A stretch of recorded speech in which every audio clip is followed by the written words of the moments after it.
Salut à tous, bienvenue dans le podcast Hors-Jeu Capital, 68e numéro du podcast 100% PSG. On va revenir sur toute l'actualité du Paris Saint-Germain. On va revenir notamment sur le match déjà joué du PSG en Ligue 1. C'était samedi soir à 21h contre Dijon, le PSG qui avait gagné ses 5 derniers matchs en Ligue 1, mais qui avait fait faux bond en Ligue des Champions mardi en Ligue des Champions face à Manchester, défaite de 1. Et après cet échec européen, les hommes de Thomas Tuchel devait se reprendre donc contre Dijon, en rencontre où Thomas Tuchel devait faire face à de nombreuses absences une nouvelle fois.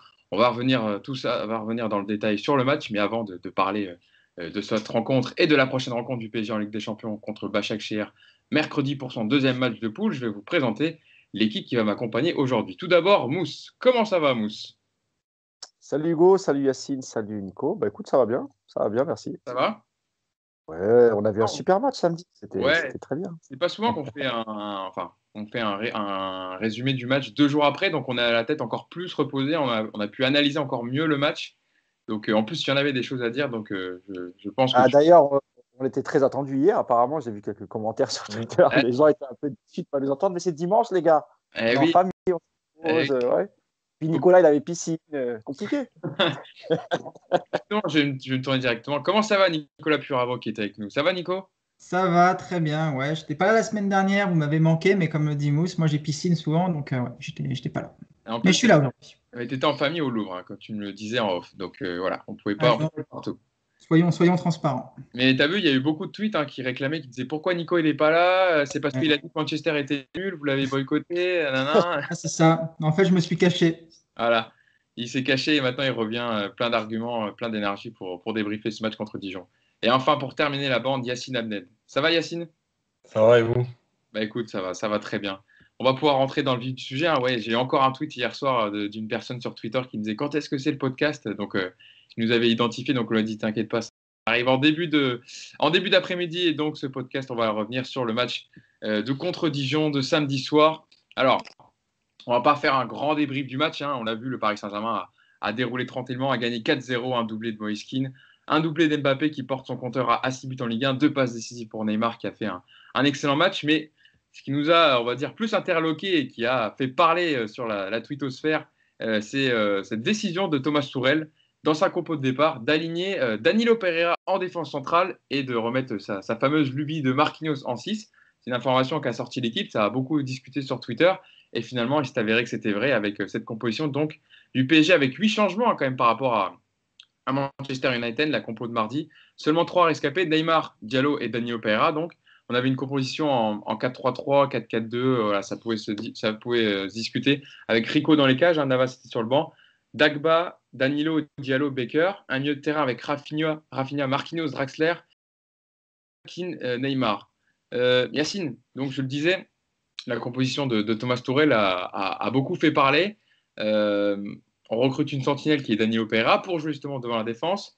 Et il nous remet Marquinhos en 6 pour décaler Danilo Pereira, un poste qui n'est pas le sien. Alors certes, il a déjà joué à ce poste, mais ce n'est pas son poste de prédilection. Et donc, tout le monde s'est un peu dit, est-ce que c'est un doigt d'honneur adressé à Leonardo et son recrutement qui n'a pas été validé par l'ami Thomas Tuchel? Alors, il y a plein de choses. Parce que là, il a frappé très fort quand même. Mais parlons tout d'abord de la réaction qu'on a eue voilà, samedi. Oui. Voilà, la compo. Mais en fait, quand je vois la compo de départ, quand l'info sort, je me dis, bon, déjà, est-ce que c'est vrai, est-ce que c'est pas vrai? Est-ce qu'il y en a qui cherchent les problèmes? Parce que vraiment, là, on est dans la caricature. Ça s'avère vrai. Alors, il y a plein de choses. Il y a effectivement, on peut le prendre comme un message à Leonardo. On peut aussi se dire que finalement, Tuchel aime réellement Marquinhos au milieu. Bon, moi, j'aimerais comprendre pourquoi, mais alors il donne quelques explications dans ses interviews, dans les conférences de presse. Je ne suis pas tout à fait d'accord avec ça, mais bon. Je vous les donnerai tout à l'heure, justement, ces explications, ces déclarations. Imaginez qu'il apprécie vraiment Marquinhos au milieu. Après, il y a le positionnement de Danilo. Voilà, Paris veut défendre en avançant. On s'est plaint souvent que Thiago Silva reculait. Avec l'âge, manquait peut-être un peu de vitesse. Je ne sais pas, moi, dans la gestion de la profondeur, ça va être très compliqué avec Danilo. Donc, est-ce que c'était un test? Est-ce que contre Dijon, le test vaut vraiment quelque chose? Voilà, il y a eu plein de choses. Et en même temps, moi, je pense que malgré tout, même si je sais que j'ai été repris beaucoup sur Twitter en disant arrête de croire que tout est un message. moi, je pense qu'il y a un vrai message derrière. Nico, c'est aussi l'analyse que tu fais de ce choix de Thomas Tuchel quand tu as vu la compo samedi soir? Ouais, c'est très surprenant. Après, je veux bien prendre l'hypothèse du test. Voilà, de se dire si demain j'ai Marquinhos blessé, qui je mets en défense centrale axe droit? Est-ce que Kerrer, je le mets, mais il n'est pas fiable parce que physiquement souvent absent. Donc qui je mets si Marquinhos n'est pas là? Donc, tiens, je vais tester Danilo sur ce match-là contre Dijon. Pourquoi pas? On verra en Ligue des Champions déjà mercredi s'il retente l'expérience. Parce que comme Yacine, déjà faire venir une sentinelle pour la mettre au bout de 2 matchs en défense centrale, je ne vois pas aujourd'hui quel est le message que tu veux envoyer, si ce n'est à Leonardo, bah, c'est moi le patron et je t'emmerde, en gros. Sur le côté sportif, et un gros match avec Danilo en défense centrale, on est tous d'accord pour dire que c'est suicidaire. Il n'a pas la vitesse aujourd'hui, donc je ne comprends pas. Je ne comprends pas non plus ce que cherche aujourd'hui, sportivement parlant, Tourelle. Est-ce qu'il voit vraiment ça comme une alternative et qui lui permettra de mettre Marquinhos au milieu? Si c'est ça, je suis très très inquiet pour la suite de la saison européenne du PSG, puisque je pense que c'est un équilibre complètement bancal. Mousse, c'est un sacré désaveu pour Danilo Pereira quand même quand ton coach t'annonce qu'il te met en défense centrale, alors qu'on t'a recruté pour jouer devant la défense, tu dois le prendre quand même un peu mal. Il doit se dire, voilà, je suis clairement pas un choix numéro un de l'entraîneur. On m'a mis là, parce que c'est plus peut-être le directeur sportif qui me voulait. Ouais, dans la tête du joueur, ça doit quand même cogiter. Oui, sans doute, sans doute. Mais de toute façon, c'était déjà aussi un mauvais message envoyé à l'époque, par exemple, à un joueur comme Paredes, quand on faisait jouer, par exemple, Marquinhos devant la défense et qu'on laissait Paredes sur le banc. De nouveau, il réitère ça avec Danilo Pereira. Danilo Pereira qui a fait qu'un seul match avec un entraînement collectif. C'était face à Manchester et puis il a pas fait un si mauvais match que ça en plus. Mm. Donc, moi, au début, je voulais pas le croire, ça, la théorie d'Yacine. Et en fait, je veux lui rendre hommage parce que depuis le début, même après la recrue de Danilo Pereira, Yacine continue à dire, vous allez voir, il va remettre Marquinhos. Et moi, je dis, c'est pas possible. T'achètes un joueur dont c'est vraiment le poste, c'est le vrai profil du milieu défensif. Donc, je me suis dit, c'est pas possible.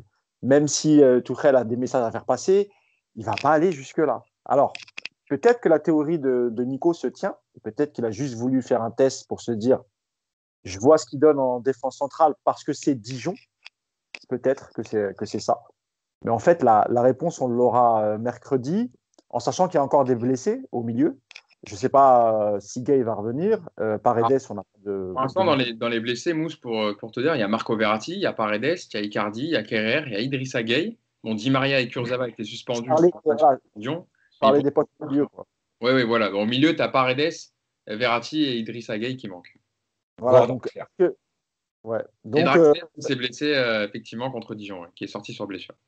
Voilà. Donc écoute, on verra mercredi pour avoir une réponse plus claire, pour savoir quelles sont les intentions de Thomas Tuchel. Si effectivement mercredi, Marquinhos joue devant la défense, je pense qu'on peut s'attendre à le voir jouer devant la défense au moins jusqu'au retour des blessés et on verra après.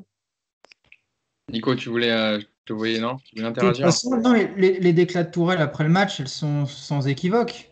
Il a fait les louanges de Marquinhos, que son rôle, il doit aider tout le monde et que c'est au milieu qu'il allait aider tout le monde. Donc s'il fait machine arrière aujourd'hui, ça n'a plus aucun sens par rapport à ses déclarations. Donc Marquinhos milieu, pour lui, c'est devenu une évidence.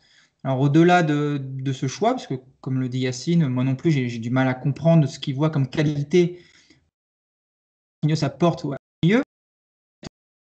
Donc on fasse ce constat dans ta charnière, qui est quand même, je pense, un pilier important de ton équipe, ta charnière défensive, bah, t'enlèves ton meilleur joueur. Donc, qui tu mets avec Kimpembe aujourd'hui pour que ce soit super efficace? Bon, Danilo, encore une fois, j'ai des grosses réserves. Et puis, alors, le deuxième message qui est terrible, c'est qu'en gros, dans mon effectif, j'ai aucun joueur capable, face à Dijon, d'initier un contre-pressing, parce que c'est le nouveau truc à la mode. Donc, ça veut dire qu'il y a les Herrera et même n'importe quel autre joueur. Il n'y a aucun joueur actuellement au milieu du PSG capable contre Dijon d'initier un contre-pressing. Donc, c'est aussi par rapport à tous ces joueurs-là un vrai désaveu.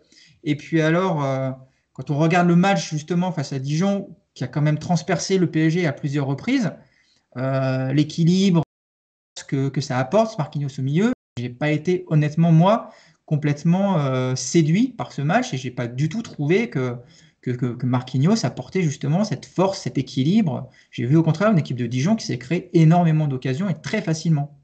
Yacine, avant que je vous donne les déclarations de Thomas Tuchel, pour revenir sur ce que tu disais, Nico, est-ce qu'on peut parler du match, tout simplement du match de Marquinhos en 6 et de Danilo Pereira en défense centrale? Comment tu les as trouvés, toi, les deux, Yass?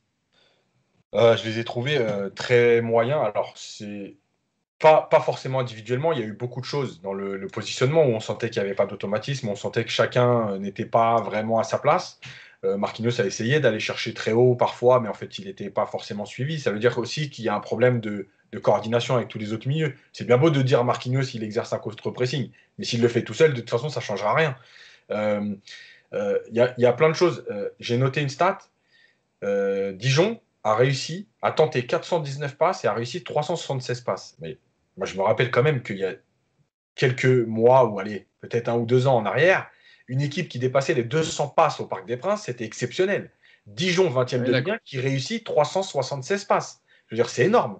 Ça veut dire que, premièrement, déjà, on l'a vu, puisqu'ils t'ont transpercé, puisqu'ils sont venus se créer des occasions.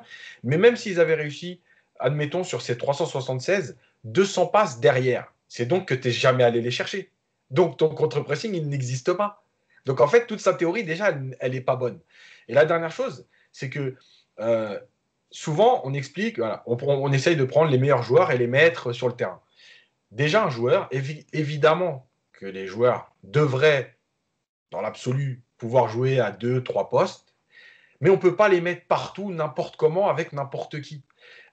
Aujourd'hui, la vraie question, c'est de se dire, Marquinhos, parce que c'est le discours de Tourelle, Marquinhos, il m'apporte dans ce contre-pressing au milieu. OK. Maintenant, est-ce que je me dis, mon équipe, elle est plus forte avec ce Marquinhos-là qui court, qui presse, qui avance un peu, etc. Mais une ligne défensive plus faible, donc qui ne va pas suivre Marquinhos? Ou est-ce que je mets Marquinhos derrière parce que Marquinhos Kimpembe, ça a donné satisfaction? Je rappelle quand même que Dortmund, c'était Marquinhos Kimpembe, que le Barça, c'était Marquinhos Kimpembe, et qu'on a loué ici souvent le fait de ne pas garder Thiago Silva, pas par ses qualités à lui, mais parce que ça permettait d'avoir une ligne défensive qui défendait en avançant et très haut, donc d'avoir un bloc compact.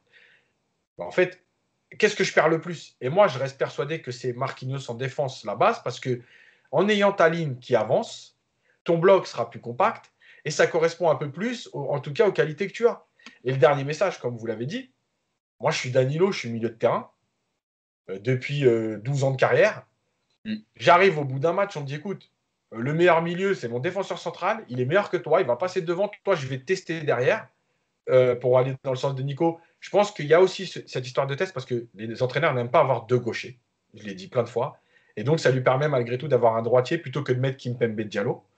Bref, et donc de se dire, bon, bah, on va te tester derrière, mais finalement, bon, on verra, je sais pas trop quoi faire de toi, quoi. Justement, les déclarations, ça va dans le sens de tout ce que vous dites depuis tout à l'heure. Je vais vous donner les déclarations de Thomas Tuchel d'après-match. Justement, on lui pose la question. Première question, pourquoi avez-vous fait reculer Danilo Pereira en défense? C'est marrant parce qu'il dévie très rapidement sur Marquinhos. Alors il dit, ce n'est pas un choix tactique parce que Danilo peut jouer à ce poste de défenseur central. Marquinhos aussi, il est le cœur et l'âme de l'équipe. Il doit jouer au cœur du jeu. Il a une combinaison extraordinaire. Il est talentueux. Il a toutes les qualités avec une mentalité de travailleur. C'est une combinaison que l'on cherche. Quand il est au milieu, il peut aider tous les joueurs. Il a du volume. Il aide tout le monde. Il a été décisif au Portugal pour nous contre Bergame et Leipzig. Et on lui demande, êtes-vous satisfait de la prestation de Danilo Pereira en défense? Et il répond, oui, je suis convaincu qu'il a toutes les qualités pour nous aider. On joue très haut normalement. Il a joué pendant plusieurs minutes comme un milieu défensif. Il est capable d'ouvrir le jeu. Il est fort de la tête. Cela va améliorer la défense. On l'a testé aujourd'hui car c'était mon souhait d'avoir Marquinhos au milieu. Et enfin, dernière question, on lui dit, estimez-vous qu'il manque un défenseur si Marquinhos est amené à évoluer au milieu de terrain cette saison? C'est intéressant parce que ça vient un peu dans le débat de ce qu'on dit depuis tout à l'heure. Il dit, on a toutes les possibilités. Marquinhos peut le faire, mais il a montré qu'il est capable de pousser cette équipe sur le même niveau au milieu.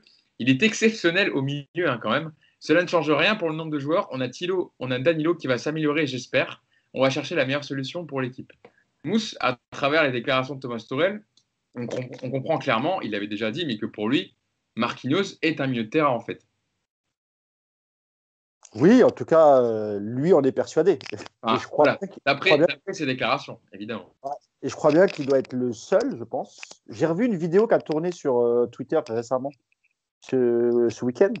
C'était une conférence de presse de Laurent Blanc et qui parlait d'une composition pour un prochain match, je ne sais pas lequel, et qui répondait à une question d'un journaliste qui disait, vous savez, quand on a Marquinhos et Kimpembe en défense centrale, en général, on n'a pas de souci à se faire. Et il ajoute que c'est très très solide défensivement. Laurent Blanc quand même, tu vois. Donc voilà, tout est dit. Hein. Maintenant, ouais. Il sait de quoi il parle, hein, pour le Oui, poste. oui, Hein. exactement. Juste Mousse, excuse-moi, juste ton micro, il touche ton pull et on nous a fait la remarque la semaine dernière et en fait, on l'entend de temps en temps. Ouais. Alors, Je suis désolé, mais parce qu'il y a quelqu'un qui a fait la remarque la dernière fois. Vraiment, il y a un petit bruit de fond qui. Ouais, Ah, oui, bon. c'est mieux là, c'est à l'intérieur. Il a la veste XXL, donc il nage un peu dedans, mais là, c'est mieux. C'est bon. Du coup, j'ai oublié ce que je voulais dire. Laurent Blanc qui parlait de Marquinhos. Oui, voilà, c'est ça. Donc moi, je pense vraiment qu'il va faire jouer Marquinhos jusqu'au bout, en tout cas jusqu'à son départ au milieu de terrain. Qu'est-ce que vous voulez que je vous dise? J'ai oublié mon propos, donc passe à quelqu'un d'autre, ça va revenir. Bah non, mais Mousse, il y a une autre question. On en a parlé un peu. Est-ce que tu penses, voilà, comme on le disait un peu tout à l'heure, que clairement, c'est un message adressé à Leonardo directement, à dire je mets les joueurs que je veux. Si vous n'êtes pas content, c'est pareil, virez-moi. Moi, il me reste 9 mois de contrat. De toute façon, je ne serai pas prolongé. De toute façon, il le dit souvent. Il dit moi, je ne vois pas au-delà de mon contrat pour l'instant, etc. Donc, en fait, il fait ses choix en son âme et conscience. C'est intéressant ce que tu as dit sur la fin de la réponse de Thomas Tuchel quand tu dis qu'on lui pose la question sur Danilo et il passe directement à Marquinhos. Ouais. En fait, remarquez que Thomas Tuchel, il ne parle pas des joueurs qu'il n'a pas recrutés. C'était déjà le cas avec Paredes. Quand il était arrivé, c'était déjà le cas. On lui parlait de Paredes, il occultait directement. Ce n'est pas son choix. Danilo, ce n'est pas son choix. Rafinha, ce n'est pas son choix. Moise Kean, ce n'est pas son choix. On en parlera tout à l'heure. La déclaration sur Moise Kean, elle est un peu bizarre. Et rappelez-vous qu'il avait contacté lui-même Rudiger. Il avait sans doute une idée derrière la tête. S'il a insisté pour avoir un défenseur central, je pense qu'il croit vraiment, il est vraiment persuadé que Marquinhos est meilleur au milieu de terrain. Mais dans la déclaration de Marquinhos après le match, on sent quand même que Marquinhos, ce qu'il dit, j'ai pas joué à mon poste principal et Danilo n'a pas joué à son poste principal, mais c'est les choix du coach. Mais il le dit avec un certain dépit, j'ai l'impression. Et on sait, il l'a déjà dit, qu'il préférait quand même jouer en défense centrale, Marquinhos. Écoute, pour moi, c'est un message envoyé clairement à Leonardo. Je sais que, comme Yacine l'a dit tout à l'heure, il y a des gens qui pensent qu'on fait des théories du complot, etc. Mais là, à un moment, quand même, les faits sont là. Leonardo a quand même recruté les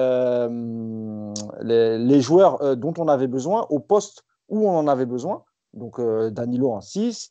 Il a recruté un milieu créateur avec Rafinha, pardon, et un avant-centre qui est Moise Kean. Donc, même si ce n'est pas des joueurs dont tu aimes le profil, c'est quand même des joueurs qui sont là, qui ont un contrat et qui sont là quand même pour aider l'équipe. Donc, tu es censé quand même les faire jouer à leur poste.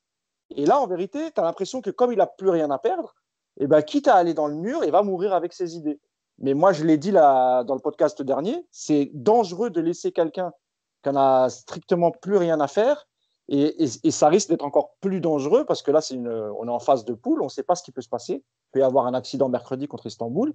Et si tu pars avec des points de retard, nous, courir derrière des scores, je l'ai déjà répété, derrière des résultats, c'est pas ce qu'on fait le mieux. Donc, moi, je trouve ça plutôt inquiétant, l'état d'esprit général de Thomas Tuchel. Nico.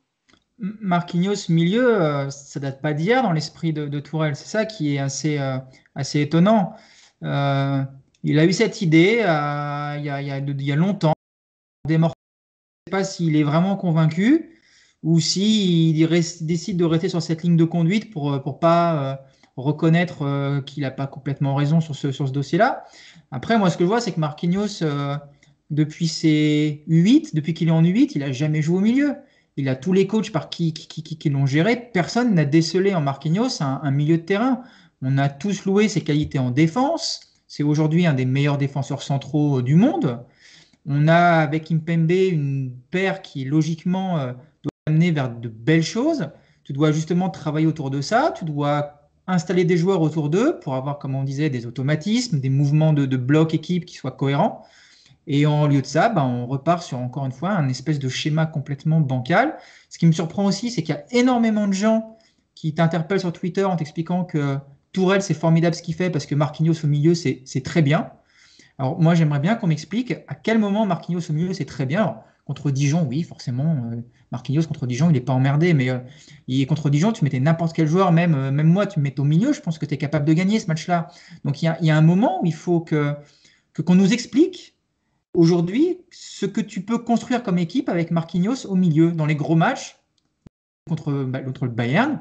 Est-ce qu'aujourd'hui, avec Marquinhos au milieu, tu peux avoir un axe défensif et avoir autour de lui une équipe cohérente? Moi, aujourd'hui, je ne vois aucune possibilité de cette cohérence et de cet équilibre. Yacine. Ouais. Alors, deux choses. La première sur le fait que Marquinhos, soi-disant, doit être au cœur du jeu. Alors, je vais juste donner un exemple et je ne les compare pas les deux. D'accord? Chacun a sa vie, son passé, son parcours, etc.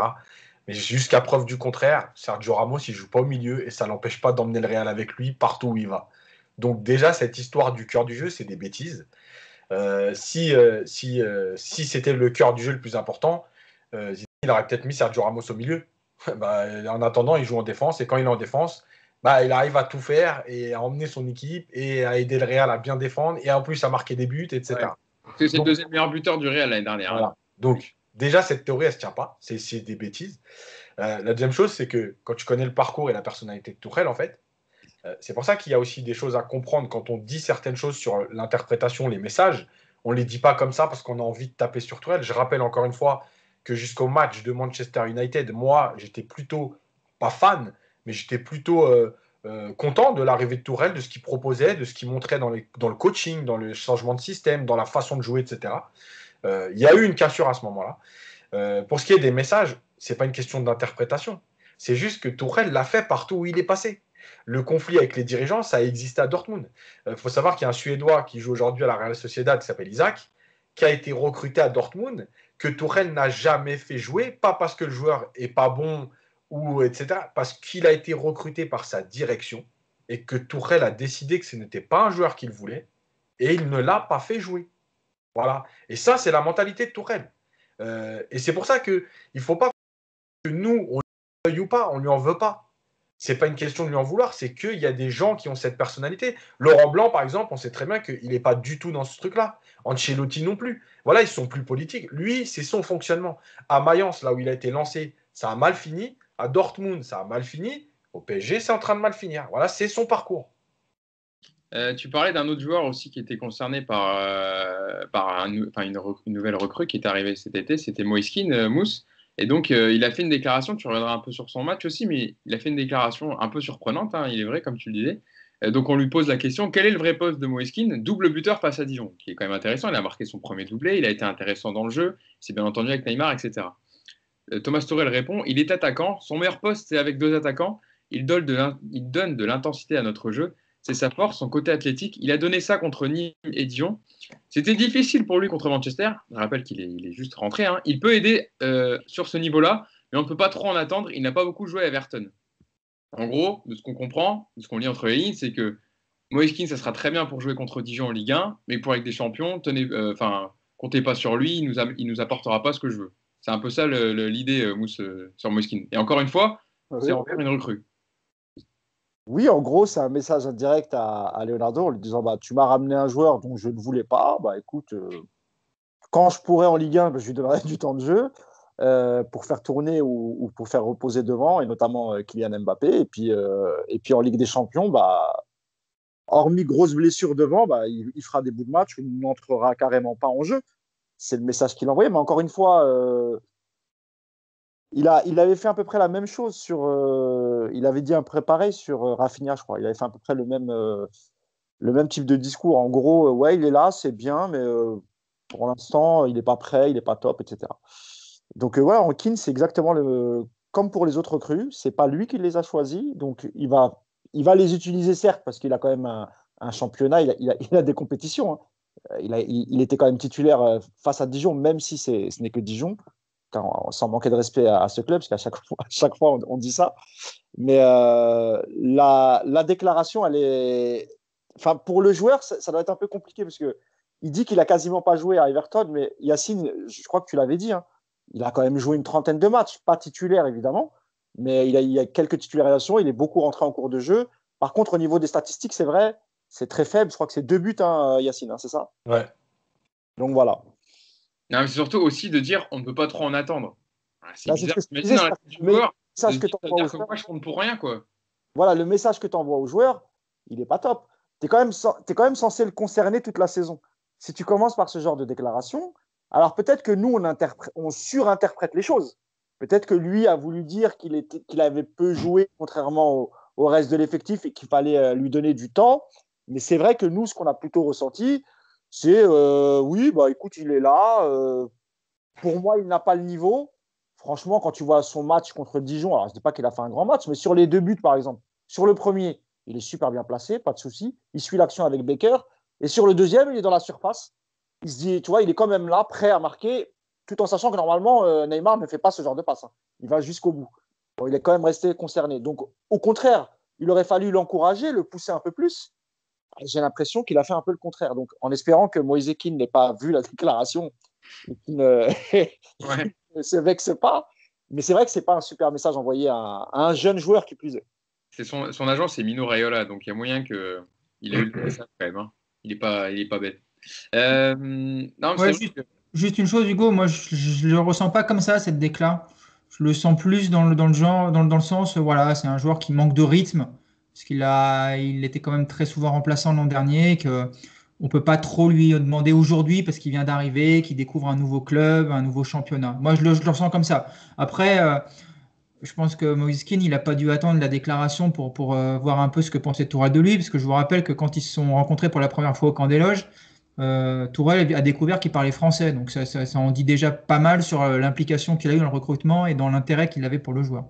Mais je dis ça aussi, Nico, parce que c'est déjà arrivé avec d'autres recrues arrivés. Mauro Icardi, il a fini par le mettre sur le banc, ça se passe pas très bien. Leandro Paredes, on l'a dit assez souvent dans le podcast, où il a mis remplaçant dans des matchs où il aurait pu commencer titulaire. Giovanni Lo Celso, il n'a même pas pu faire un match avec lui parce que il est parti dès le mercato d'été quand Thomas Tuchel est arrivé. Donc voilà, on ne prend pas juste en exemple Moïse Kean et Danilo Pereira. C'est déjà arrivé avec d'autres recrues amenés par voilà qui ne sont pas de son fait quoi voilà de son Et envie. Hugo, si je peux compléter, Hugo, Thomas Tuchel, par exemple, pour le poste d'avant-centre, lui, il souhaitait quelqu'un comme Luis Suarez, avec une Ouais, grosse expérience, exactement. Derrière, en défense centrale, il avait demandé déjà plusieurs fois Boateng la saison dernière. Et cette année, bon, comme c'était un peu compliqué de faire Boateng, il voulait Rudiger. Donc, en fait, il n'est pas du tout dans le choix du profil. Il choisit ses joueurs, en fait. Et c'est là que ça devient compliqué. Et c'est pour ça qu'on a des déclarations un peu lunaires sur Keane, sur Rafinha et sur Pereira, Danilo Pereira. Yacine. Ouais. Juste sur Keane. Alors, moi, au début, j'ai pensé comme Nico. Ouais, je voyais pas trop le truc de la déclaration. Ouais, ok, il arrive, il n'a pas beaucoup joué, ou il manque de rythme, ou il n'a pas assez enchaîné. Juste pour, encore une fois, répondre à plein de messages. Il a joué quand même.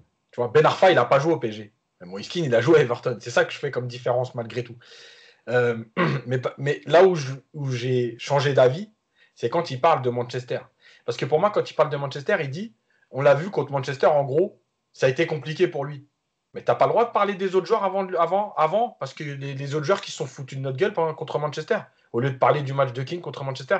Et c'est pour ça que moi, j'ai changé d'avis, parce que s'il était dans cette démarche de dire, il a le temps, il n'aurait pas parlé de ce match. Là, c'est en gros de dire, contre United, vous avez bien vu, il a pas été bon. Mais attends, mais les autres, ils ont été bons, les autres. Ça, il dira jamais ça sur Mbappé ou Voilà. Neymar. Hein.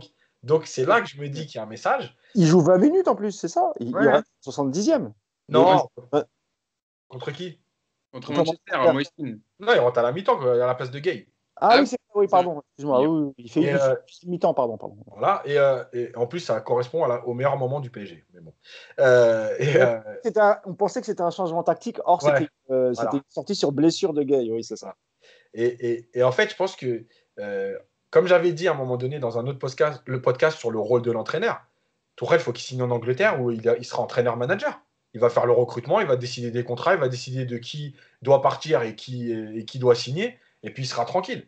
Ça n'existe pas aujourd'hui d'avoir un entraîneur, ou très peu en tout cas, d'avoir un entraîneur qui a tous les joueurs qu'il veut. Voilà. Et je rappelle que même Klopp, il a. Guardiola, Hein, si. Manchester City. ouais, Guardiola. je dis très peu, très peu. Il y en a un ou deux. Mais même Klopp, regardez bien, quand il construit son équipe de Liverpool, en fait, chaque année, il décide de mettre le paquet sur un joueur, mais il ne fait pas 3, 4, 5 recrutements. Parce qu'il n'y a pas les moyens à Liverpool, c'est pas Manchester City, parce qu'il sait aussi, voilà, il s'adapte. Et regardez, Klopp, sur les 3 dernières saisons, quand il arrive jusqu'en finale, puis qu'il la perd, puis qu'il la gagne, son équipe, en vérité, elle est composée de 15-16 joueurs. Donc, à un moment donné, et c'est encore une fois le paradoxe Tourelle, il veut un effectif étoffé, il manque de joueurs. Et après, quand il faut faire jouer les joueurs, bah, il ne joue pas. Le coaching, c'est à la 80e minute. Mais ça sert à quoi prends 15 joueurs, fais-les jouer tout le temps, 2-3 jeunes en cas de catastrophe, et puis c'est tout. Demande pas un effectif de 23, c'est pour te servir de 12 joueurs. Donc il y a trop de paradoxes dans tout ce qu'il dit. Et effectivement, le fait de ne pas avoir les joueurs que lui veut, ouais, ça le bloque ou ça lui pose un problème. Donc en gros, c'est pas eux que je voulais. Je les mets de côté. Ça pourrait le bloquer, Yass, si jamais c'était un effectif avec des lacunes, avec s'il te manque du monde, s'il te manque de la qualité. Aujourd'hui, Tourelle, il a un des. Allez, on va prendre large, il a un des 5 meilleurs effectifs d'Europe. Bien sûr. Donc, moi, je veux bien qu'il ne soit pas content sur un ou deux profils, mais que globalement, il se prive de joueurs, il se braque sur certains profils. C'est surtout un moyen pour dire, bon, ben voilà, c'était pas les joueurs que je voulais. Ça évite de parler du fond de jeu, ça évite de parler de l'état d'esprit. Ça permet quand même de faire des beaux écrans de fumée, de ne pas se retrouver en première ligne sur tout ce qui déconne en ce moment au PSG. Donc, c'est pas si paradoxal que ça, c'est assez limpide, moi, je pense. Oui. Seulement, tu vois. En fait, c'est accoutumé du fait, parce que rappelez-vous, même avec le cas Rabiot, il voulait absolument que Rabiot réintègre l'équipe, alors que c'était une décision qui était prise par le club. Ça, il n'avait pas à s'en mêler aussi, même si la décision était discutable. Hein. Il n'y a pas de souci. Moi, je faisais partie de ceux qui trouvaient ça dommage de se priver d'un joueur comme Rabiot à l'époque. Et à cette époque-là, on fait venir Paredes, et pareil, Paredes, il est là, mais comme Rabiot est mis à l'écart et lui, il insiste pour qu'on fasse revenir Rabiot, il perd du temps en discussion avec les dirigeants.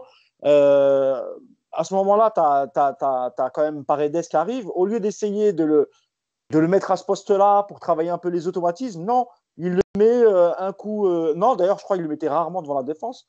Quand il joue en 4-3-3, il le mettait en relayeur, je crois. Ouais. Et, donc, il ne le faisait même pas jouer vraiment à son poste. Tourelle, il fera ça tout le temps. Il fera ça tout le temps. Il se prend pour un manager à l'anglaise. Déjà, même ça, même en Angleterre, en première ligue, tu en vois de moins en moins des managers type comme il y a pu avoir à Arsenal avec Arsène Wenger, ou même à l'époque du grand Manchester avec Alex Ferguson.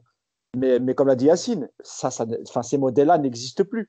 Donc, comment tu fais? Dans quel club tu vas pouvoir imposer ta volonté de non seulement être le directeur sportif, mais aussi l'entraîneur de l'équipe première? C'est compliqué. Et là, aujourd'hui, ce qui se passe, encore une fois, soit on prend une décision aujourd'hui, parce que normalement, Leonardo, il n'est pas dupe, il était au parc. Hein, il était au parc samedi, il a vu. Il a vu le match, il a vu que Danilo a joué en défense. Moi, je me mets à sa place. Je me dis, mais comment on fait pour continuer? Déjà, il n'y a pas de dialogue entre les deux. Ils ne se serrent plus la main, ils ne se parlent plus. Donc, ça veut dire qu'il n'y a plus d'échange. Parce que normalement, un directeur sportif, à la fin d'un match, il échange avec son entraîneur. Tu me dis si je me trompe bien, ça. Mais un directeur sportif, il est en droit de demander à son coach quelques explications, sans forcément qu'il y ait de conflit. Hein. C'est juste une discussion entre les directeurs sportifs et le technicien. En disant, voilà, comment tu as senti Danilo à ce poste? Mais même ça, ils ne peuvent pas le faire. Ça veut dire que Leonardo, tranquillement, il attend le faux pas de Tuchel. Il va aller voir sa direction. Bon, voilà, il a encore fait un faux pas. Est-ce que maintenant on peut s'en séparer? Et il y a une trêve internationale bientôt. Je me rappelle, la dernière fois, j'avais parlé de la trêve internationale en disant qu'il pouvait partir pendant cette période. Ce n'était pas le cas. On verra les matchs entre-temps. Mais encore une fois, s'il y a un accident en Turquie, ça peut commencer à être chaud pour Thomas Tuchel. Ouais. On a assez parlé de Danilo Pereira, Marquinhos et Thomas Tuchel. Je vous l'avais promis, on va quand même parler de Michel Baker, du match de l'arrière-gauche néerlandais contre Dijon, propulsé dans le début de saison avec les absences de Juan Bernat et Levin Kurzawa. L'arrière-gauche néerlandais a signé une partie plus qu'honnête ce samedi. Je vais me tourner vers toi, Nico. C'est toi qui vas en parler en premier, comme c'est toi qui voulais en parler dans le podcast. De l'agressivité, 9 duels tous gagnés, et de bons centres, 3 dont 2 réussis, dont une passe décisive pour Moïse Kean, le premier but. Comment tu as jugé son match, toi? Il a fait, alors, on a beaucoup parlé dans le podcast, on a souvent décrié. Yass trouvé un peu aussi comme moi que des fois il était coupable sur certains relâchements défensifs, etc. Là, il a fait une bonne partie, il a fait une passe décisive, il monte en puissance. Comment tu as joué son match? Intéressant. Après, il faut relativiser parce que Dijon en face, parce que match de Ligue 1, c'est tranquille. C'est pas devenu Roberto Carlos en une semaine et je suis le premier à le reconnaître, mais il progresse. C'était le nom du thème que je voulais faire, hein, Mitchell Bakker pour Roberto Carlos. Hein. C'est vrai, ça me fait plaisir, ça me touche. Mais non, mais moi, ce que je trouve intéressant avec ce joueur, et je l'ai déjà dit, je vais le répéter, c'est qu'il est très, très généreux. Voilà. Moi, j'aime ce genre de profil. Il a, je pense, conscience de ses limites. Il sait qu'il a un déficit de confiance, qu'il doit progresser dans plein de domaines. Mais il ne se cache pas. Il est très, très actif dans son couloir. Il a une activité qui, moi, me plaît. C'est pas le plus mauvais joueur techniquement de la planète. Par contre, oui, dans ses placements, il y a énormément de travail, mais je trouve qu'il apporte quelque chose. Il apporte de la vie dans ce couloir et moi, j'apprécie ça. Et quand je compare avec le match de Kurzawa contre Manchester, même si c'est un ensemble, il y a plein de critères à prendre en compte parce que c'est tout le PSG ce jour-là qui est passé à côté, mais je trouve que Kurzawa a un volume de jeu moins important que celui de Becker. Et aujourd'hui, je me demande si Becker n'est pas en train de passer numéro 2 dans la hiérarchie des défenseurs arrière-gauche du Paris Saint-Germain, franchement. Et c'est pas parce que je suis trésorier du fan club que je dis ça. Le fervent défenseur de Mitchell Bakker, Nico. Yacine, en plus, on l'a souvent dit, quand il a Mbappé dans son couloir, Bakker, il est souvent pas servi, il fait les appels, mais Mbappé a souvent tendance à rentrer dans l'axe et à jouer avec Neymar. Là, Mbappé était sur le banc. Neymar était plutôt en numéro 10, on va dire, avec une pointe avec Sarabia et Keane. Bon, c'était un peu modulable, hein, l'organisation et l'organisation de l'équipe. Il a pu prendre son couloir, il a été souvent servi. Et avec Rafinha notamment qui a joué avec lui, qui a essayé de le lancer parfois. D'ailleurs, c'est Marquinhos qui le lance avant qu'il centre pour Moïse Kean le premier but. Il a été à l'aise par rapport à. C'est vrai qu'un Kurzawa, c'était contre Manchester, c'est avec des champions, ça n'a rien à voir. Mais Kurzawa, moi, j'ai trouvé souvent en retard ou alors pas faire ce dernier pas pour récupérer le ballon. Enfin, clairement, il avait perdu son duel avec Wan-Bissaka ou que ce soit Rashford. Toi, comment tu as joué son match? Déjà, ça pose la question de Mbappé n'est-il pas meilleur en Joker? Je sais pas. Non, c'est bon, je rigole, ça va. Des problèmes. Voilà, ne mettez pas des commentaires, on dénigre Mbappé, etc. Non, parce que on parle de son efficacité. Là, il est rentré, il a mis deux actions, 2 buts. C'est peut-être que. Bon, bref. Et premier but, quand même, où il fait une belle action individuelle. Et le deuxième, une belle action construite, Sarabia qui lui remet, etc. Voilà. Non, mais moi, je l'ai trouvé bon. Mais j'avais dit que la semaine d'avant, je crois, quand il n'y avait pas Neymar, il avait fait des choses déjà différentes dans son attitude. Il était moins terrorisé, j'ai envie de dire. Bon, c'est pas le bon mot, mais moins tendu, moins stressé, moins à la recherche de Neymar. Pas bloqué par Mbappé qui reste côté gauche à chercher des 1 contre 1. Et l'action du premier but, en fait, elle est hyper significative. Il est quand même à une position, on l'a rarement vu, à demander très haut, à la limite du hors-jeu. Voilà, c'était une position qu'il occupait pratiquement jamais depuis le début de saison. Donc en fait, ce match-là, hein, comme un ailier. voilà. Et en fait, le match d'avant l'a mis en confiance dans le sens, je suis capable de faire aussi. Donc il faut que je me lâche. Et donc il est parti là-haut et la confiance aidant. Effectivement, son contrôle est. Alors, c'est le début de match et tout, donc il n'y a pas de fatigue, rien, mais son contrôle est très bon. Son centre est parfait, dans la bonne zone, avec la bonne surface de contact. Tout ça, ça fait partie de la progression d'un joueur. Et moi, je le dis souvent, il y a un élément essentiel chez un joueur, c'est la confiance. Quand ton coach te fait confiance, déjà, tu peux te permettre, parce que tu sais que on ne va pas te tomber dessus. Par contre, quand ton coach ou tes partenaires, sur une passe ratée, te tombe dessus, en gros, tu dois me la donner, et mieux que ça, et ceci et cela, surtout à cet âge-là, c'est compliqué de dire à Neymar ou à Mbappé, vas-y, lâche-moi, c'est bon, j'ai raté ma passe. Voilà, tu rates rien. Mais ouais, tu peux pas le faire. Donc, tu as 19-20 ans, tu es pris. Le fait d'avoir joué sans eux et d'avoir réussi des choses, voilà, ça lui permet de se libérer. Alors, effectivement, c'est pas encore le super latéral parce qu'il y a encore des lacunes dans son positionnement, dans son attitude. Maintenant, moi, j'avoue que, et je rejoins Nico là-dessus, à choisir entre un bon joueur, mais pas la bonne attitude, et un joueur moyen, mais avec la bonne attitude, moi, je choisirais toujours le joueur moyen. Parce que je pense que l'état d'esprit et l'attitude, c'est ce qui te permet de au moins limiter la casse. Voilà, un bon joueur qui a la mauvaise attitude, ça passe jamais. De toute façon, au bout d'un moment, ça explose. Donc, au moins, il est dans l'état d'esprit, il a l'air de bien travailler, d'être sérieux, d'écouter. Voilà, c'est très bien. Maintenant, je pense que, comme l'a dit Nico, il y a une porte ouverte. Il n'y a plus Bernat, Kurzawa, on ne sait pas trop. Bah, c'est à lui de saisir sa chance. Il est au PSG, il a 20 ans. Voilà. C'était le sens de ma question pour terminer sur Mitchell Bakker, Mousse, parce que quand même, Bernat est encore blessé pour de longs mois. Kurzawa est suspendu, il va revenir bientôt dans la rotation. Est-ce qu'il est en train de passer devant Levin Kurzawa? En tout cas, il a une vraie carte à jouer pour devenir l'arrière-gauche en attendant le retour de Juan Bernat. Franchement, c'est difficile de savoir ce qu'il y a dans la tête de Tuchel déjà concernant Danilo et tout. Alors pour Baker et Kurzawa, franchement, je peux pas. Il a fait quand même pas mal jouer, Baker. Alors certes, parce qu'il a été suspendu, Kurzawa, il a pris 6 matchs, mais avant début de saison, il jouait Baker. Oui, parce qu'il n'a pas beaucoup d'arrière-gauche non plus. Rappelez-vous que Bernat, en début de saison, il n'était pas disponible. Kurzawa non plus. Il n'y avait pas beaucoup de choix. Là où je suis d'accord avec mes deux autres camarades, c'est qu'en fait, je pense que c'est surtout l'enchaînement des matchs qui lui ont apporté cette confiance. Et psychologiquement, quand tu sais que le titulaire est suspendu 6 matchs, non, que le titulaire indiscutable est blessé pour une longue période, le deuxième, celui qui est censé passer, il sera absent 6 matchs. Donc déjà, je pense que psychologiquement, lui, s'était préparé à enchaîner pas mal de matchs. Peut-être que ça a eu une influence sur ses entraînements, sur sa concentration, sur plein d'autres choses. Parce qu'avant tout ça, Baker, il s'attendait à quoi, honnêtement? Franchement, il faut être honnête, il devait s'attendre à quelques bouts de match. Il ne devait pas s'attendre à multiplier ou enchaîner les matchs de cette manière. Donc, ça lui a apporté de la confiance. Il prend beaucoup plus d'initiatives qu'au tout début. Rappelez-vous, au tout début, on le voyait quasiment jamais centré. Il jouait assez simple, des remises souvent vers l'arrière ou des passes latérales. Donc non, c'est bien, il est jeune. C'est un joueur qui ne nous a rien coûté. Si vraiment il progresse, et en plus, il a une exposition. Ça veut dire qu'il joue même en Ligue des Champions parfois. Donc non, c'est cool. Il a 20 ans. C'est une solution de plus pour nous. C'est un joueur qui va pouvoir rendre pas mal de services jusqu'au mois de juin. Donc non, moi je suis content pour ce jeune, d'autant plus que nous, franchement, et moi en particulier, pardon, j'avais quand même beaucoup de descendu. J'avais même dit qu'il n'avait pas le niveau pour jouer en Ligue 1. Donc mea culpa, j'étais peut-être impatient avec un jeune joueur. Il faut se rappeler que l'année dernière, il n'avait pas eu beaucoup de temps de jeu. Aujourd'hui, il en a plus. C'est de mieux en mieux, honnêtement. Plus les matchs passent, plus il est meilleur. Donc non, c'est plutôt positif. Moi, je suis très optimiste. Donc il m'a vraiment retourné, Baker.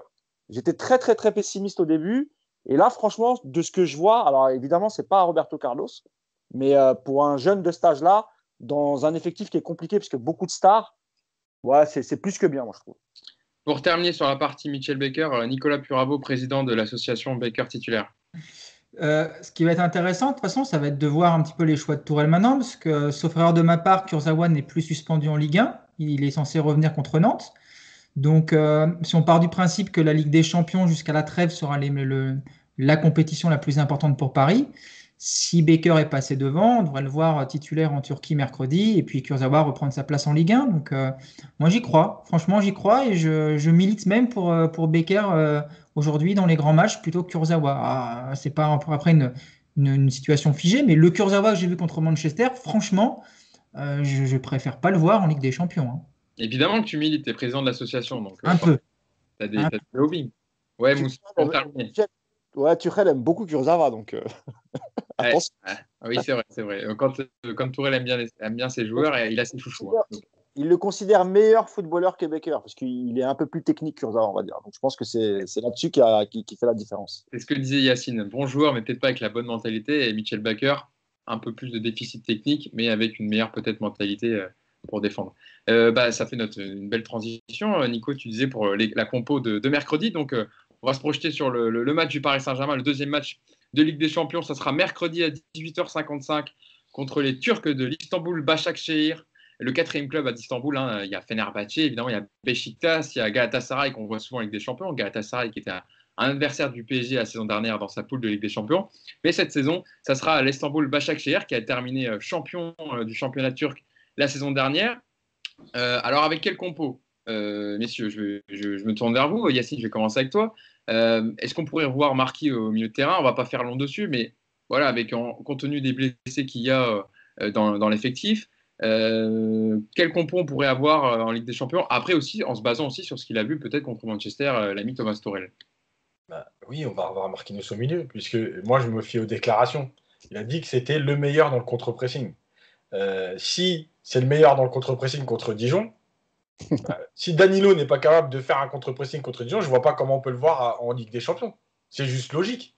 Donc, moi, je m'attends à. Qui dénigrer Dijon, oui. Non, mais toujours Dijon, les pauvres. Moi, je m'attends à voir Marquinhos au milieu. Je pense que les déclarations sont très claires. Après, je sais, il y a une chose qui me permet de dire que s'il y a une équipe en fait qui peut correspondre à Danilo derrière, en fait, c'est malgré tout Başakşehir parce qu'en fait, ils ont deux joueurs qui sont pas forcément des fans de la profondeur, mais qui sont très pesants. Donc en fait, il va falloir être très proche dans le duel, comme Crivelli. Et finalement, s'il y a un match où Danilo va peut-être être le moins en difficulté derrière, ce sera ce match-là. Donc, l'un dans l'autre, je ne vois pas comment c'est possible de jouer autrement qu'avec Danilo derrière et Marquinhos au milieu. Ah, tu veux dire que contre Leipzig, ça serait pas le cas? Ah bah, vaut mieux pas en tout cas. Başakşehir qui avait perdu son premier match dans son entrée en Ligue des Champions la semaine dernière, 2-0 contre Leipzig. Ils ont fait un début de saison compliqué en championnat. Ils ont regagné, là c'était samedi dernier à 18h, ils ont gagné 5-1 contre Antalyaspor. Hein.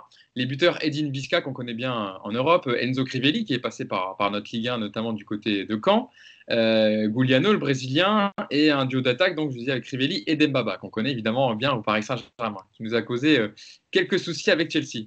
Et même quand j'ai regardé les résultats du match Başakşehir et Antalyaspor, il y avait un but en face pour Antalyaspor de Lukas Podolski. Donc la Turquie toujours un pays pour accueillir les retraités du football qui ont été des grands. Pré-retraités. Les pré-retraités, oui. Lukas Podolski, il a 35 ans, tu sais très bien. Robinho, l'année dernière. Robinho, il était encore à Başakşehir l'année dernière. Et voilà, Gal Clichy aussi. Bon, ils ont pas renouvelé leur contrat. Mais c'est quand même des joueurs qui arrivent sur leur fin de carrière. Nico, comment tu le vois ce match? Je pense qu'on prend leur pré-retraité, l'attaquant de Lille de 35 ans. Ouais. Oui, c'est vrai, t'as raison. Nico, comment tu le vois ce match? Bon, évidemment, évidemment que le Paris Saint-Germain doit prendre 6 points contre Başakşehir hein, dans cette poule. Par rapport aux difficultés qu'il y a eu, alors même en plus Başakşehir n'aura pas son public avec lui, évidemment, comme c'est à huis clos. Comment tu vois ce match? Je ne sais pas si tu avais pu voir le résumé de Başakşehir et Leipzig, où vous avez perdu 2-0, mais c'est friable défensivement. Ils ont une bonne attaque avec Dembaba Crivelli, mais évidemment, comme il disait Yacine, c'est pas très rapide, mais ça pèse énormément sur les défenses. Je n'ose plus trop parler sur la Ligue des Champions après mon exploit Manchester. Donc, comment je vois ce match? Alors, si le PSG joue à son niveau, comme ça aurait dû être le cas contre Manchester, je vais faire la même remarque, ça devrait être une formalité. On est en train de s'inquiéter d'une équipe dont l'attaque c'est Crivelli Dembaba. Donc, qu'est-ce que les je vous disent? Il y a aussi Raphaël, hein, l'ancien Lyonnais qui a signé au club cet été. Ouais, ça. Enfin voilà, il n'y a pas photo sur le papier, il ne devrait pas y avoir photo sur le terrain. Surtout que, comme tu le dis bien, Hugo, il y aura un match à huis clos. Quand on sait que quand on va en Turquie, la moitié de la difficulté, c'est de gérer l'ambiance dans les stades. Bon, bah voilà, c'est pas une grosse équipe. Ils font pas non plus un début de championnat tonitruant. Je crois qu'ils sont 11e de mémoire, quelque chose comme ça. Ils sont 11e, c'est ça. Voilà, donc on ne doit pas avoir peur de ce genre de match. Maintenant, on est en train quand même de dire qu'on aura peut-être Danilo en défense centrale. On ne sait pas qui on va avoir devant. Ce n'est pas le dispositif tactique. Il faut quand même avoir conscience que le PSG en ce moment, il n'y a pas non plus beaucoup de certitudes. Donc, si on voit le PSG qu'on est censé voir, on passera tous une bonne soirée peinard et puis on pourra regarder le match de Rennes après avec les doigts de pied en éventail. Et si jamais le PSG refait dans l'état d'esprit la même prestation que contre Manchester, il se fera bouger. Il se fera bouger parce qu'en face, pardon pour eux, mais c'est pas les Dijonnais. C'est une équipe qui sera sans doute beaucoup moins présente telle une victime. Et donc, tu es obligé dans un match de Ligue des Champions de mettre quand même quelques ingrédients. Mais je pense quand même, j'ose le croire, que après leur exploit contre Manchester, ils se sont un petit peu remobilisés. Peut-être même qu'ils se sont un petit peu fait taper sur les doigts et qu'on devrait voir un PSG, à défaut d'être brillant, au moins motivé et avec un état d'esprit irréprochable. Mousse, pour parler de ça avec Pompo, j'avais relevé une déclaration de Bichentel Lizarazu, qui est consultant pour le groupe TF1, qu'il avait dit à Téléfoot, pour parler justement de Danilo Pereira qui avait été mis en défense centrale et Marquinhos en 6, c'est le choix de Thomas Tuchel. Et il avait dit, il a fait une déclaration intéressante, donc je vous la donne. Le PSG a recruté Danilo Pereira pour occuper le poste qui manque tant depuis que Thiago Motta est parti. Et là, Tourelle remet Marquinhos en milieu défensif. C'est très amusant, en fait. Le PSG est amusant, il se met presque volontairement en difficulté. Pour moi, le football de haut niveau est un sport de spécialistes. Pour moi, Marquinhos est un des meilleurs défenseurs au monde et c'est en défense centrale qu'il doit jouer avec Kimpembe. Danilo est une très bonne sentinelle, donc il faut le mettre en position de sentinelle.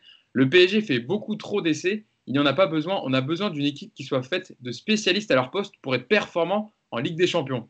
Contre Dijon, Neymar peut jouer libéraux, Navas peut jouer avant-centre. Le PSG peut gagner le match sans manquer de respect au DFCO, mais en Ligue des Champions, chacun doit être à son poste. C'est ce que je trouve curieux avec le PSG, avec ces changements. Est-ce que tu es d'accord avec cette déclaration? Moi, je la trouvais intéressante et plutôt pertinente. Bah oui, il a tout à fait raison. Mais encore une fois, tu as la chance d'avoir Kimpembe et Marquinhos pour composer ta charnière centrale. Franchement, tous les autres clubs, enfin tous les gros clubs dans tous les autres pays, euh, tu penses franchement que les coachs se priveraient d'une charnière centrale Kimpembe-Marquinhos pour faire du bricolage? Ah non, ça c'est pas possible. Mais voilà, après, de toute façon, Thomas Tuchel, on le répète, on l'a déjà dit, je ne vais pas dire ce qu'a dit Nico et Yacine sur Thomas Tuchel. Le milieu de terrain, par exemple, contre Manchester, il nous met un milieu de terrain très défensif, très solide, avec Herrera, Gueye, même s'il se blesse après, mais il démarre comme ça, plus Danilo devant la défense. Il ne met pas un seul créateur, pas de joueur créateur au milieu. Alors que c'est quand même la Ligue des Champions et c'est là quand même que tu dois marquer le coup directement, prendre des points tout de suite, etc. Et contre Dijon, il te fait le contraire. Il te met deux créatifs, il te met Draxler et Rafinha pour jouer le dernier de Ligue des Champions. Donc tu vois, il y a toujours un paradoxe d'avance en fait avec Thomas Tuchel. Et là, on va voir ce qui va nous concocter mercredi parce qu'il a plusieurs solutions finalement, malgré les absences. Il a quand même plusieurs solutions. Il peut jouer avec deux milieux. Il peut jouer en 4-4-2, par exemple. Si tu veux inclure Keane et plus Di Maria, eh ben, tu peux jouer avec, par exemple, Danilo et alors peut-être pas Rafinha, c'est un petit peu juste, mais par exemple Herrera, par exemple. Et pourquoi Rafinha, ça serait juste? Parce que moi, j'ai pas trouvé son. Alors, on n'en a pas beaucoup parlé. Dites-moi ce que vous en pensez. Le match à Dijon, je l'ai pas trouvé. Je l'ai trouvé même un peu fatigué. Voilà. Yacine, comment tu l'as trouvé, toi, Rafinha? Parce que c'est vrai que c'est intéressant. Il avait pas commencé contre Manchester, alors qu'on aurait pu penser qu'il intègre ce milieu de terrain pour apporter cette touche technique et de création. Il a été titularisé contre Dijon. Est-ce qu'on pourrait s'attendre à le voir contre Başakşehir, une équipe qui va beaucoup défendre, où il va falloir faire le jeu, justement? Hugo, je parlais dans un 4-4-2. Hein, c'est pour ça que je m'étais pas Oui, Rafinha. bien sûr. Oui, évidemment que Rafinha est plus à l'aise dans un 4-3-3 au-dessus de la sentinelle. Je pense pas qu'on puisse le voir parce que je pense que Tourelle, il est dans l'état d'esprit de se dire que le joueur est pas prêt, que ça fait un petit moment qu'il joue pas assez, qu'il a peut-être pas le volume de course parce que lui, il aime ça. Je rappelle que Paris, c'est une des équipes qui a le moins couru de toute la phase de poule contre Manchester. On l'a sorti. Enfin, il y avait la stat dans le 14 km. Dans le Canal Football Club hier, ils ont fait 97 km, Ouais. alors que la moyenne des équipes de Ligue des Champions, c'est 110. Ouais. Voilà. Et 98, mais voilà, c'était ce chiffre-là. Voilà, donc je le vois pas. Je pense que son match contre Dijon, moi, je l'ai trouvé moyen. Après, je pense qu'il y a une chose qu'il va falloir comprendre avec Rafinha, c'est un joueur qui a été formé au Barça et c'est un joueur qui aime beaucoup jouer en une ou deux touches. Donc c'est un joueur qui vient dans les intervalles, qui échange beaucoup. À partir du moment où ton jeu de passe n'est pas bon, n'est pas fluide, n'est pas spontané, bah, tu vas te retrouver dans cette situation avec lui. Donc j'ai envie de dire oui, il doit faire mieux. En même temps, est-ce qu'il est dans la bonne configuration d'équipe? Voilà, Marquinhos a perdu énormément de ballons contre Dijon. Donc déjà dans cette première relance, c'était compliqué. Après, il y avait un positionnement aussi bizarre avec Draxler qui revenait très bas, presque en deuxième milieu. Enfin, franchement, c'était un peu hybride, tout ça, c'était très bizarre. Bref, moi sur Başakşehir, je pense que il faudrait partir sur un 4-4-2 en disant il faut jouer. D'accord? Il faut aller marquer.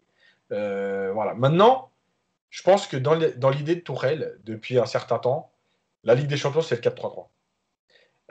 Alors, après, c'est en fonction des blessés, effectivement, tu vas avoir du mal à composer le milieu de terrain que tu aimes, ça veut dire avec des joueurs qui courent. On l'a vu souvent, Gay, il joue beaucoup, pas par ses performances football, mais parce que malgré tout, c'est un joueur qui court, qui compense beaucoup. Alors, il a du déchet, mais en fait, il apporte ça. Et donc, là, là, il va avoir du mal à composer ce trio-là. Après, devant, malheureusement, j'ai envie de dire que avec les matchs qui s'enchaînent, tu ne peux pas travailler grand-chose. Et on va se retrouver encore une fois avec les 3 de devant à qui on va dire bah, allez-y. La seule inconnue, en fait, c'est est-ce qu'il va retenter le Mbappé dans l'axe au départ et Neymar à gauche, ou finalement se dire bah, on va jouer avec les 3 devant comme ils ont fait à un moment donné contre Manchester, avec Neymar en faux neuf, Di Maria à droite et Mbappé à gauche. Voilà, c'est la seule inconnue, mais en vérité, on sait déjà comment. Enfin, l'idée globale, on l'a. Nico, pour conclure. Non, moi je pense pas que ça va être ça. Je pense qu'on va avoir un 4-2-3-1 mercredi soir. Je pense qu'il va mettre Neymar derrière Keane dans l'axe et il va mettre Mbappé à gauche et Di Maria à droite. Voilà, je mets une petite pièce là-dessus et puis pour le milieu, bah, Marquinhos et puis avec qui vous voulez à côté de lui, sans doute Herrera, ce serait le plus logique. Donc moi je mise sur ça. Je mise sur ça, mais c'est quand même incroyable, c'est que je me rappelle d'un podcast avec vous il n'y a pas si longtemps que ça où on expliquait que la fin du recrutement allait quand même être super sympa pour Tourelle parce que désormais, quand il allait commencer à faire ses compos d'équipe, il allait commencer par mettre Danilo en sentinelle, qu'il allait faire ses attaquants, qu'il allait faire sa charnière et qu'en fait, il n'y avait plus grand-chose à faire dans ses compos d'équipe. Bah, à l'arrivée, on se rend compte que bah, c'est même encore pire qu'avant. C'est juste fascinant. Cet entraîneur est fascinant et on va vivre une grande saison, les amis, j'ai l'impression. Et en tout cas, il nous donne du contenu pour les podcasts, hein, ça c'est sûr. Il nous donne de quoi parler. Mousse. Ouais, non, sur la compo, moi, j'ai aussi une autre hypothèse. Il peut aussi jouer en 4-4-2, mais pas avec Keane, mais avec 2 attaquants, Mbappé et Sarabia. Il l'avait déjà fait, il me semble. Et avec Di Maria et Neymar. Ouais, non, mais il l'a déjà fait. Et sinon, moi aussi, je pense plus au 4-3-3. Et à ce moment-là, avec Marquinhos devant la défense, et comme il y a quand même pas mal de blessés au milieu de terrain, il va peut-être tenter Rafinha ce coup-ci avec Herrera à côté de lui. Et le trio offensif habituel, Neymar, Di Maria, Mbappé, qui jouera en faux neuf. Là. Je pense que oui, je pense que ce sera plus Mbappé sur un côté. Vu que la défense, elle est très très lente, paraît-il, celle de Basak Seir. Donc, avec un Mbappé sur le côté gauche, voilà. De toute façon, tant que Icardi est blessé, la question ne se pose pas pour les 3 de devant. Ce sera toujours évidemment.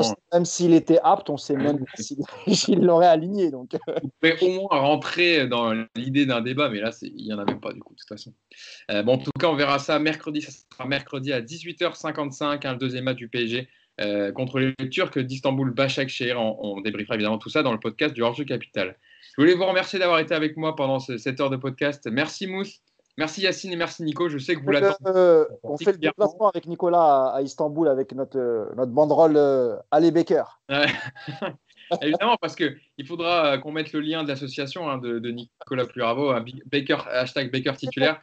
Et si vous voulez donner, faire des dons pour l'association, pour donner justement, payer les billets d'avion pour aller directement en Turquie, évidemment, ils en sont très contents. On organise un voyage en bus aussi aux Pays-Bas sur les traces de sa jeunesse, ça va être fascinant.